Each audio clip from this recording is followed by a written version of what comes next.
Kirk, born Erika Francevy, won Miss USA pageant in November 2011 on her 23rd birthday, which qualified her to represent Arizona in the 2012 Miss USA national competition at the time. Yeah, Erika Kirk's a honeypot, and I got the proof. Every Saturday, so he would turn his phone off to honor the Sabbath.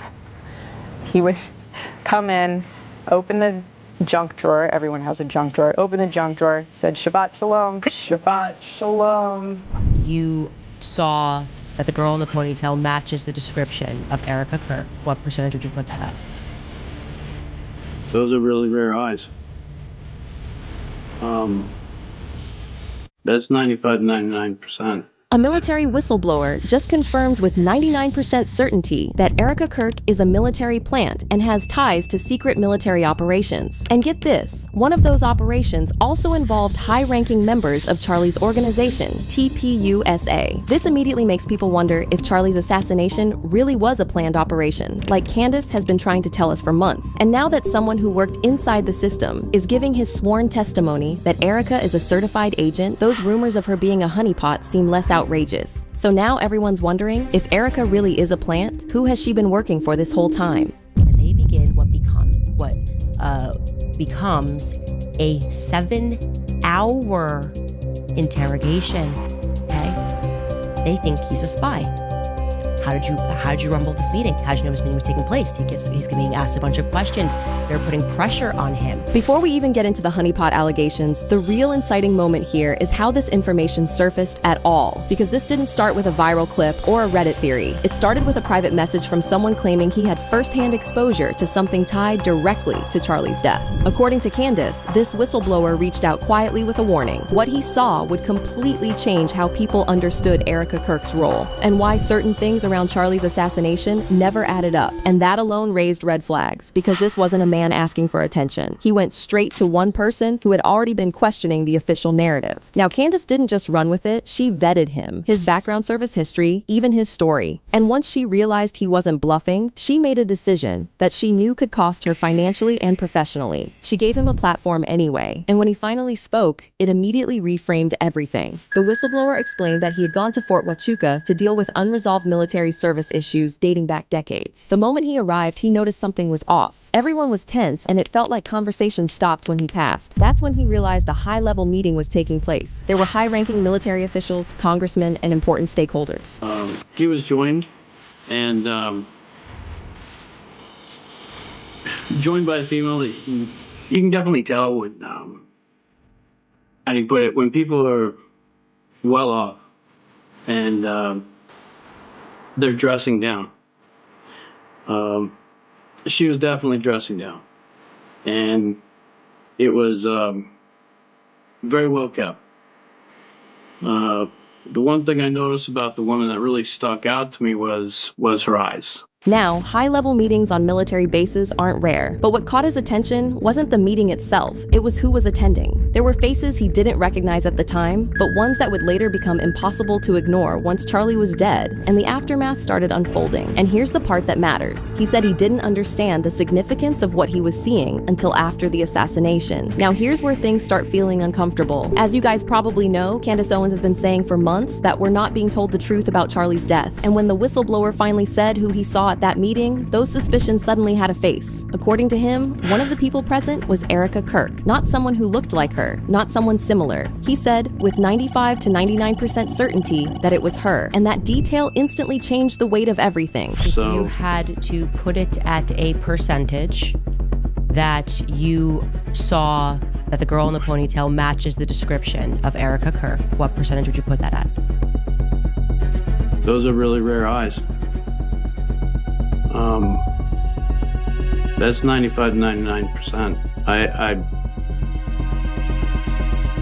I can't imagine somebody else. Because at that point, Erika wasn't supposed to be anywhere near a secured military meeting, let alone one taking place the day before her husband was assassinated on national television. And that's where people started asking the obvious question: what possible reason would a woman publicly positioned as a housewife and influencer have for being inside a high-level military environment at that exact moment in time? At first, it sounded impossible, until people started revisiting Erika's past and realized how much of it had never been properly explained. Erika didn't come up through random influencer circles. years. Her family already had long-standing ties to the security world, with parents who worked closely alongside federal agencies like the FBI and Homeland Security. That meant Erika wasn't just adjacent to power. She grew up inside its orbit, and those early connections mattered. Because as she got older, those contacts expanded. Political circles, security circles, people who don't leave digital footprints and don't show up on LinkedIn. So when people say Erika's rise was calculated, this is what they're pointing to, which is why once her name was placed inside that military meeting, the idea that any part of her life was accidental stopped making sense, including how she met Charlie, including how protected she's been since his death, and including why so much of her background seems to disappear the closer you look. At this point, the situation was already disturbing, but what the whistleblower revealed next is where it stopped being suspicious and started feeling coordinated. Because Erika wasn't alone at that meeting. According to him, she was there with Brian Harpole, the same Brian Harpole who served as Charlie's head of security. The head of security there, he was one of the people walking out with the congressman. Now,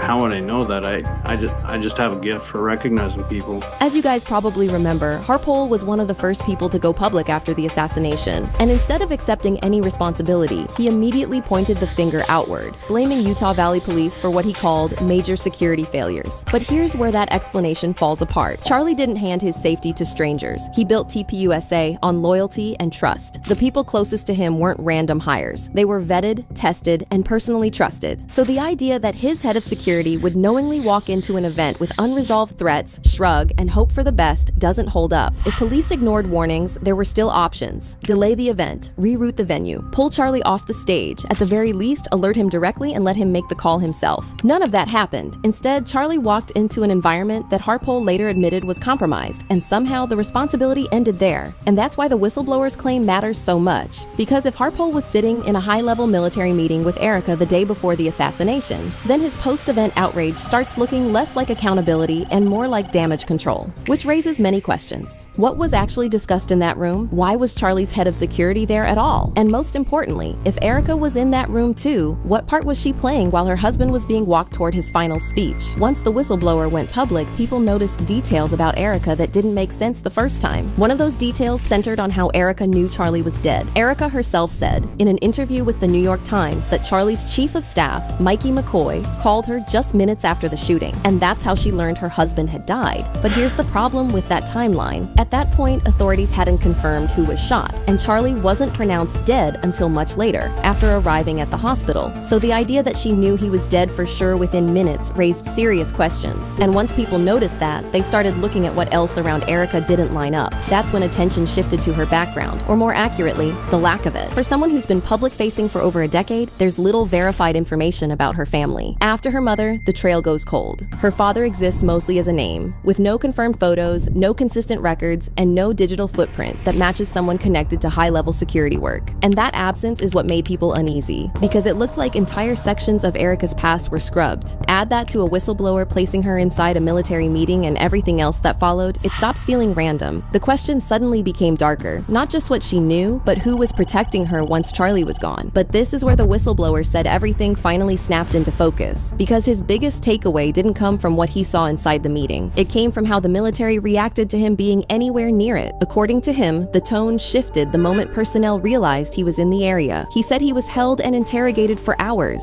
pressed on details he couldn't answer, grilled about people he'd never spoken to. The intensity didn't match the situation, especially since it was obvious he had no idea what they were even talking about. Yeah, a couple more captains came around the corners and they escorted me way out of it. They wanted to take me out of the building. I thought I was getting arrested, and I didn't know what I had done wrong. At the time, he couldn't understand why they were panicking, but when Charlie died just a few days later and the response was so controlled, that's when it clicked for him, that the meeting wasn't routine and that Erika's presence there wasn't coincidence. Because from that moment on, everything moved with precision. Information locked down, timelines blurred, faces erased from the internet, and a woman who was supposedly just a grieving wife somehow stayed protected while everyone around her got quieter. And the whistleblower didn't say this like a man chasing clout. He said it like someone who realized too late that he had wandered into something he was never supposed to see, something that cost Charlie his life. So now the question isn't whether Erika knew more than she claimed, it's whether she was ever telling the truth at all. Because if she really was a plant, then Charlie was never safe. And whoever signed off on that meeting is still watching everything unfold without saying a word.